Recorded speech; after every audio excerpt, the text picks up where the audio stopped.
claro, também para a compreensão dos clientes e dos clientes desses clientes, que não são da área, que não têm uma percepção tão clara do projeto. Então, isso vai ajudar muito na visualização. Um investidor, um cliente final, uma pessoa física que vai comprar um apartamento, ele vai conseguir visualizar de uma forma mais rápida, mais precisa. Esse sistema está interligado a um banco de dados, digamos assim, de produtos e preços. Então, por exemplo, tem um determinado piso, ou um determinado tipo de porta, etc e tal, que ele está catalogado dentro desse banco de dados com o seu preço atualizado. Então, por exemplo, se eu coloco um determinado piso, isso já me dá o preço, ele já calcula quantos metros quadrados eu estou utilizando daquele piso, e se eu mudo o piso, ele já recalcula, é isso? Exatamente. O que falta ainda para a gente chegar nesse ponto, chegar nesse formato... Pelo menos em termos ideais, ele vai chegar nisso. Ideais é isso. Isso vai acontecer, é um processo que todos os arquitetos daqui, acredito que em 10 anos todo mundo vai estar trabalhando desse formato. Bom, o processo para isso acontecer, a gente precisa que a indústria de insumos, de materiais de construção, também entre nesse processo. Eu não posso receber dessas empresas um catálogo do material com informações. Eu vou precisar receber dessas empresas os modelos desses produtos. Então eu elenco esses modelos de especificação de projetos, pisos, paredes, metais. Isso tudo vai estar ligado dentro do modelo a planilhas. Então toda vez que eu fizer uma alteração por exemplo, uma torneira de banheiro, eu vou tirar essa, vou inserir uma que é um modelo um pouco mais sofisticado, um pouco mais caro.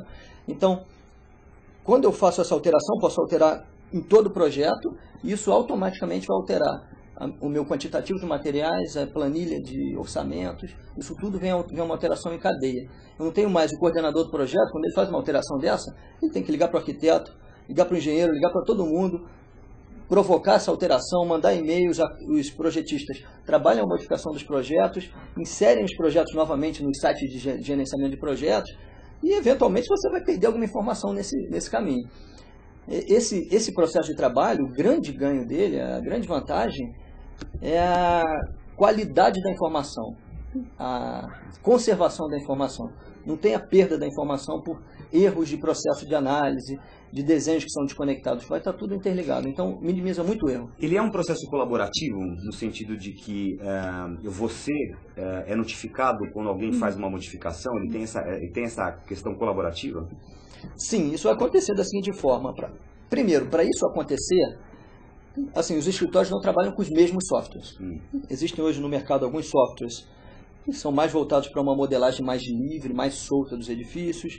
Alguns outros, isso estou falando de arquitetura, alguns outros que são voltados mais para um desenvolvimento mais técnico do projeto, mais ligado a projetos executivos, todos com essa base da plataforma BIM.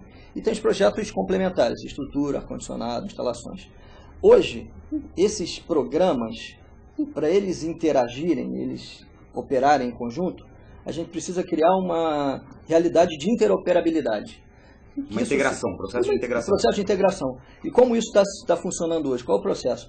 Existe um grupo que coordena esse assunto no mundo, que é o Building Smart. Ele há 10 anos criou regras para estabelecer esses padrões. É uma coisa mundial. Mundial. Ele está sede hoje nos Estados Unidos, mas ele é mundial. Eles procuram uma estandartização disso. Estandartização, mas da seguinte forma. Eu continuo trabalhando com o meu software, com a minha extensão, com o meu programa. O calculista continua com o programa dele. E qual a ideia do Build Smart? É criar um meio entre os dois programas que eu consiga transitar com esse arquivo sem perder as informações geométricas e as informações parametrizadas. Então isso hoje é chamado, eles criaram uma extensão de arquivo, que é o IFC, que é o Industrial Foundation Classes, que é exatamente esse modelo de arquitetura aberta, onde eu exporto o meu modelo de arquitetura, desenvolvido no software de arquitetura, e esse modelo ele conserva as características. É o PDF da arquitetura. O PDF da arquitetura. Ele conserva as características de geometria e de parametrização, e o calculista ele abre aquele modelo com todas as informações no software dele, com outra extensão. Então, é um meio comum a todos os programas. Isso também vai para a cadeia de construção. Aliás, para entender, o BIM, que é o Building Information Modeling, ele é um modelo mesmo? Ele é um modelo, ou ele é um software? Não, ele Existem não é um programa. Existem vários fabricantes? Ou não. Ele é um... O que é exatamente? O BIM é um processo. Um processo. Processo de trabalho. Ele não é um programa. E Building Information Modeling significa modelagem da informação da construção. E dentro desses 3 palavras, acho que assim, tem que dar um peso muito mais forte à informação. Porque todo esse processo ele serve para a gente garantir a confiabilidade da informação. E ele é um processo de trabalho, e você pode trabalhar com esse tipo de projeto, com esse tipo de de solução com diversos softwares. Hoje no mercado tem diversos softwares e a cada dia são criados novos softwares que vão interagir nessa plataforma de trabalho BIM. Ok. Nós estamos entrevistando aqui o arquiteto e urbanista André Lompreta, do escritório Defuni Associados, e eu queria também convidar vocês a entrar no nosso site www.urbansystems.com.br e participar da nossa enquete da semana, que, como sempre, a gente faz uma pergunta aqui relativa ao tema do programa, a conversa que a gente está tendo aqui, a entrevista que a gente está fazendo hoje. A enquete que está hoje lá no nosso portal tem a seguinte pergunta: tecnologia pode ajudar a planejar cidades mais organizadas e sustentáveis? Então você tem 3 opções lá, que uma primeira opção, a tecnologia é imprescindível para ajudar a planejar cidades mais organizadas e sustentáveis, ou colabora, ou é indiferente. Então entra lá, acessa www.urbansystems.com.br, coloca a tua opinião lá, que no final do programa a gente dá uma consultada aqui online nos resultados e aí a gente debate com o André aqui a opinião de vocês. Enquanto isso, vamos ver a opinião dos internautas aqui, as perguntas. Caetano? É isso aí, Gilberto. Aqui uma participação aqui. A primeira pergunta que eu recebi foi do internauta paulistano e é uma pergunta que abrange bem o tema do nosso programa de hoje, que é estratégias urbanas, como viabilizar empreendimentos sustentáveis. E aí o paulistano mandou a seguinte pergunta, André: que tipos de tecnologias, recursos e técnicas estão sendo empregadas na construção de casas sustentáveis? Bom, hoje a gente tem diversos recursos que alguns deles até estão virando leis para você melhorar a qualidade do ambiente construído. Mas em relação às simulações, com essas novas tecnologias, a gente tem muitas novas possibilidades. A partir do momento que eu tenho um modelo, eu consigo simular aspectos de sustentabilidade em relação ao conforto ambiental, ventilação, melhor implantação em relação à insolação. Então, tudo isso eu consigo simular com esses modelos de forma muito mais direta e muito mais fácil. Na construção hoje no Brasil, alguns recursos estão sendo usados, mas são recursos mais pontuais. Assim, hoje você tem recursos como aquecimento solar da água, projetar edifícios e construções que pensam na insolação de uma forma mais equilibrada. Você, em função da localização que você está, você precisa mais do sol, então você posiciona maiores aberturas para o sol, você fecha em cidades mais quentes. Você também projeta ventilações nos edifícios, ventilações cruzadas. Essa questão, assim, com o desenvolvimento da tecnologia, isso vai simplificar muito mais. E a gente vai poder chegar em resultados muito melhores, porque eu vou conseguir simular o ambiente real dentro desses modelos parametrizados. Isso muda muito a forma de pensar o desenvolvimento sustentável da cidade com essa nova tecnologia. Agora tem uma questão aqui, né, uma das frases aqui do início do programa que me chamou a atenção, que fala assim: o ensino da arquitetura no Brasil tem que fazer com que o aluno aprenda arquitetura digital. A informática não faz parte dos cursos de arquitetura no país. E você é professor. Assim, essa é uma realidade? Na verdade, a informática ela faz parte. Ela está fazendo parte de algumas, pelo menos na área de arquitetura, que é onde eu conheço mais a formação do arquiteto. Tem algumas escolas, tem alguns parceiros nossos lá no grupo BIM, que são professores de universidades, da São Judas Tadeu, do Mackenzie, e essas universidades já estão trabalhando a informática de uma forma mais desenvolvida. É lógico que a gente vai precisar de mais horas e cadeiras na formação do arquiteto voltadas para o desenvolvimento, tanto da informática quanto da tecnologia de materiais. Isso tudo está correlacionado ao desenvolvimento dessa tecnologia.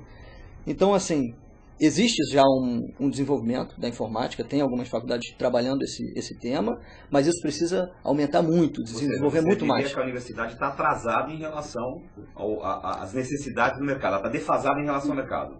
Um pouco defasada, porque assim, a gente vê os estagiários que chegam nos escritórios ou arquitetos recém-formados, a formação da arquitetura, as universidades hoje não dão para ele a formação que ele precisa para trabalhar dentro do escritório, principalmente nesse modelo de parametrização do projeto.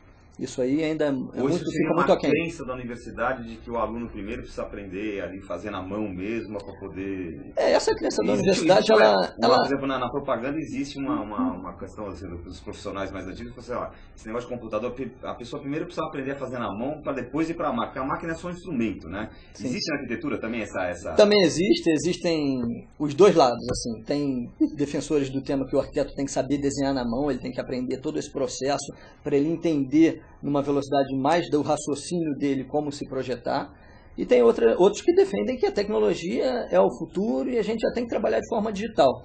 Eu acho que tem que existir um equilíbrio entre essas duas questões. Eu acho que o arquiteto ele realmente tem que saber entender o espaço e precisa aprender a entender o espaço, a forma de projetar no desenho, desenhar a cidade, pensar isso com uma... O desenho ele acompanha realmente a velocidade do raciocínio. Dá para perceber quando você está no computador, eventualmente, ou você se perde muito nos detalhes, porque você vai dando um zoom, zoom, zoom, zoom, e você chega num detalhe quando você está trabalhando numa escala ainda do urbanismo, que não é importante naquele momento.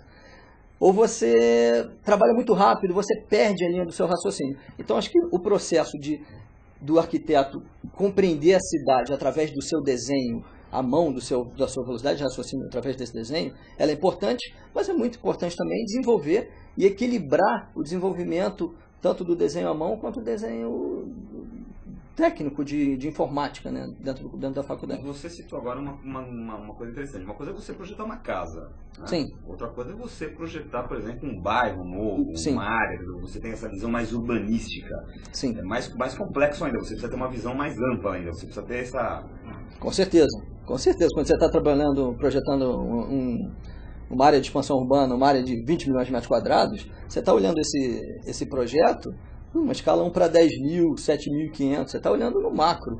Você está percebendo a relação dele com as cidades vizinhas, como ele se comporta em relação aos eixos de transporte principais, as relações com outros municípios. Então você está vendo na escala ainda macro. Para sair dessa escala tem um processo, lógico, o projeto ele caminha o seu desenvolvimento e depois você vai entrando em glebas menores para desenvolver áreas específicas do projeto já numa escala mais próxima do nosso olho, assim, da percepção. Agora, de qualquer maneira, essa questão do BIM, ela engatinha no Brasil, mas, digamos, na Europa e nos Estados Unidos está mais avançada. Tem alguns lugares do mundo que isso se desenvolveu de forma mais rápida e anterior. Assim. Hoje, nos Estados Unidos é um lugar onde se desenvolveu muito bem, tem muitos escritórios que trabalham nesse formato. Noruega e Finlândia são dois países na Europa que também desenvolveram essa tecnologia. O Japão também tem isso bastante desenvolvido.